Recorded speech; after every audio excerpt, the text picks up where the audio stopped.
Ayan o. Nakakuha tayo ng ano, ng dalawang sapatos sa kanya.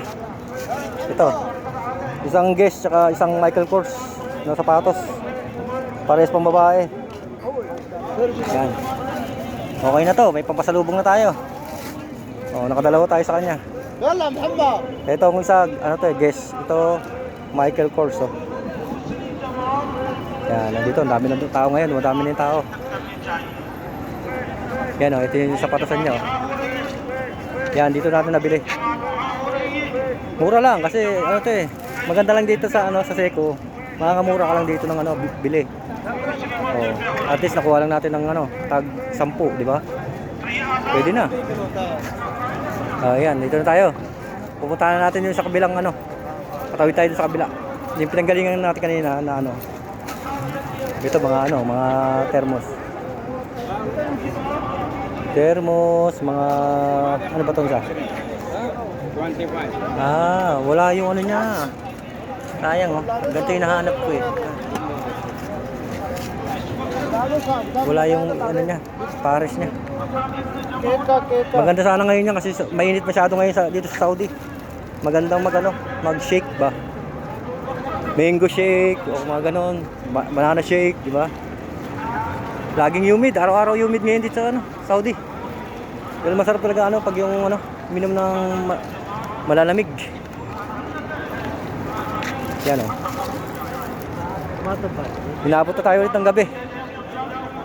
Kasi nakapunta tayo dito mga ano na eh. Mga 5:30 na. Yan, mga kabayan niya tatong ano, lumimili yan. Mukhang maganda yung isang t-shirt na hawakan niya. Yan, ganito lang ano. Ganito lang okay dito sa ano, sa Saudi. Sa Seiko, Dammam. Yan. Doon sa kabila meron din. Pero at least na tsambahan natin oh. Dalawa agad oh. Dalawang sapatos. Parehas pang babae. Isang Guess tsaka isang Michael Kors nakuha natin ngayong araw. Hindi tayo talo. Asa? Minsan pag may time na may sinisipag ka, talagang may makukuha ka eh. Yung parang pakiramdam mo eh, parang pag pumunta ako sa lugar na yun eh, meron lang mabibili. Jubed ka. Yala, Jubed. Yala. Kaya tanong, sasakay ako papuntang Jubel. Oh, yan oh. Namasado sila eh. Ayan. Yan oh, ito yung madalas natin nakukuha ng video. Ito lugar na to. Diyan yung may manukan na yun oh. May mga manukang malalaki. Diyan yun. Naano kasi ako pag bibili ako ng ano, ng manok na buhay, para nakakaawa. Makakabili ka, tapos uulam mo parang hindi mo malunok. Ayun ang problema.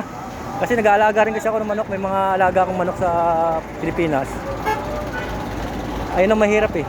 Pag ano, lalo na pag kahit di mo siya alaga, parang naaawa ka rin, di ba? Kasi maganda na lang bumili ka na lang talaga sa tindahan ng ano na. Lulutuin mo na lang. Ayun oh, mga manukan yan oh. Dito tayo madalas mag-video eh, di ba? Yan.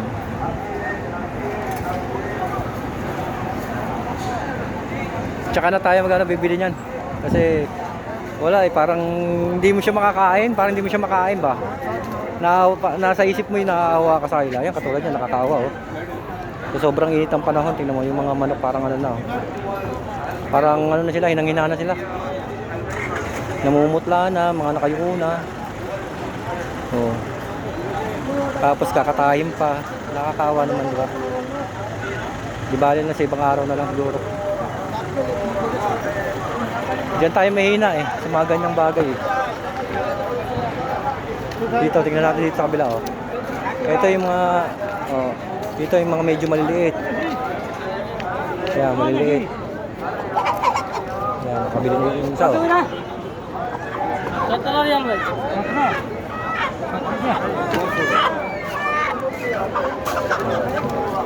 Pauwi na rin tayo at least sumilip lang tayo sa ukay. Para lang ano, meron tayong video para may mapanood kayo na ano, video natin panibago. Ayun. Puntahan kasi ng tao to tuwing Huwebes, Biyernes. Talagang dagsa ang tao dito. Ayan o.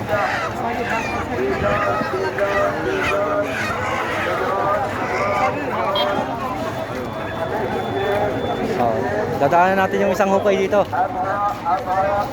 Pauwi na rin tayo. Medyo madilim na rin naman eh. Naawa talaga ako sa mga manok oh. Talagang sobrang init. Parang hindi nila kaya yung sobrang init pa. Ayun oh. Eh, ito nabili na oh. Medyo madilim sa area na to eh. Yan. Dito tayo, dito tayo. Oh, kakain nyo naman oh. Kawawa na yung mga manok eh. Hindi na lang hawakan na maayos para ano, ilagay sa karton.